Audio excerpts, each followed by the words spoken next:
Hello. I'd like to introduce you to something of the work of the recent graduates of the Patent Maker's Certificate in Bespoke Orthopedic Shoemaking. Now, the purpose of the London liveries, such as the Worshipful Company of Patent Makers, was to be the custodians of the trade after which they were named. They gave authority to those who held the knowledge and skills of the trade, an educational and training framework for the young apprentices to acquire the knowledge, thereby ensuring the continuity of the trade. And the livery also provided quality control to prevent substandard workmanship.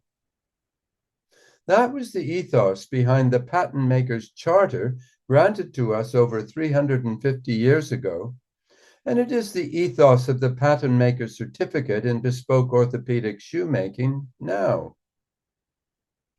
In October, 6 shoemakers working full-time in the industry completed the 2-year course, which involved 120 hours of detailed online tuition, 2 in-person weekends, and an additional 180 hours of practical research, design, and the making of bespoke orthopedic footwear. So let's have a look at the following video clips where we will meet these young graduates and see their final projects. The footwear you will see was entirely designed and made by them on a last which carries the distorted shape of a debilitating foot and ankle condition. They also submitted extensive portfolios that showed their research into the conditions that their client has and the treatment plan that they developed and put into the footwear to help their client walk with greater ease. I think you will see that the footwear is stylish, elegant, and very well made, despite being examples of bespoke orthopedic footwear. My client is called Barbara. She's 62. She's a retired head teacher that lives in Surrey. And she came to me with bunions on both feet. She suffers a little from plantar fasciitis, a claw on both toes, but severely more on her left toe. The right is developing. And she's a walker and she's struggling a lot at the minute. So even just little errands she struggles with. So she needed something quite smart. She can handle, her trainers. She likes her Skechers with the memory foam. But in terms of a smart shoe, that's what she couldn't find on the shelf, especially for the winter time. So she thought, let's put winter and smart shoes together and get some boots.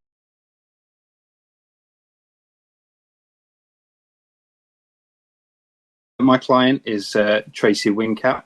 She is a 65-year-old retired professional. She likes gardening and walking her dogs. She's a type 2 diabetic, and this has developed and progressed in her later life. It's something she tries to manage through her diet and exercise. What sort of caused is her to have peripheral motor neuropathy, so the lumbricals and the flexor digitorum and brevis muscles are damaged, pulled the toes into a clawed and hammered shape.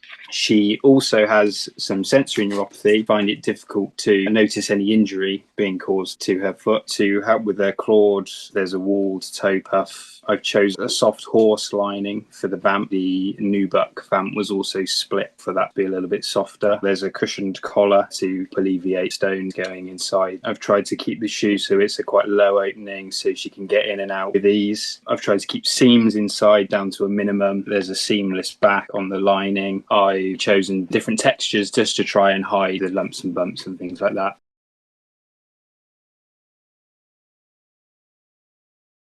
My client's name is Julie Knowes. She's 70 years old and she's a semi-retired carer. She does enjoy going shopping and lunching with her friend.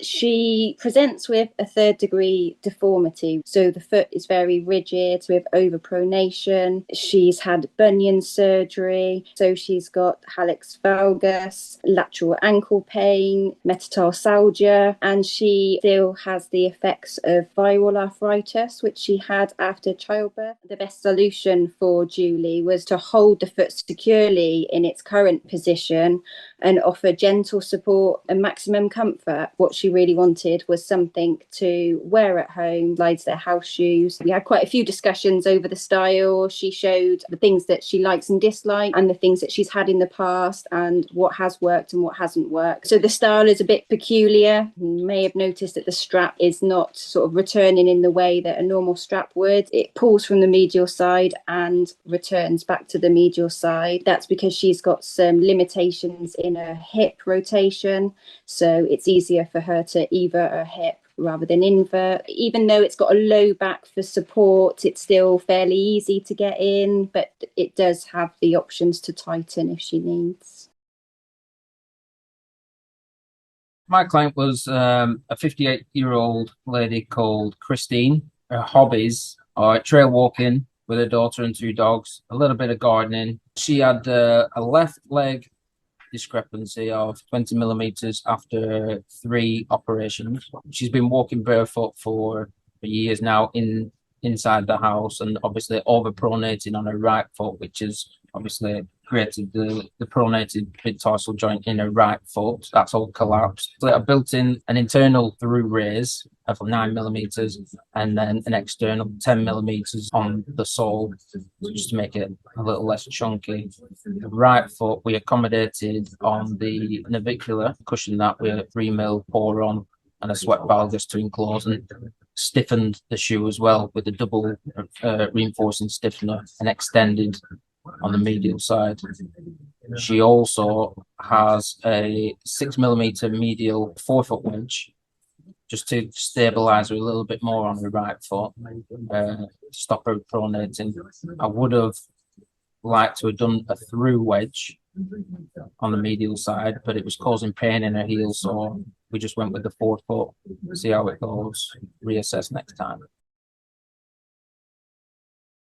My client's name is Tiffany Hydro, and she is in her late 40s. Tiffany is quite an active lady. She's involved in walking and doing lots of outdoorsy things. A few years ago, she got an injury, but it was never dealt with efficiently at the time. She's got quite a large bunion, so she wants to dress professionally in comfort. And she presented with what I believe was an osteophyte on the top of the first and second cuneiform, and it's caused a fusion and it's become very pronounced. And also it's the crushing of the injury has caused the navicular to start to come out. What I did was create a leather insole on the inside that would help support that navicular as it starts to move. I'd say it's only a first to second degree deformity, so we're trying to contain it before it becomes so fused. That's why I've also put the rocker sole on there, just to help with the gait.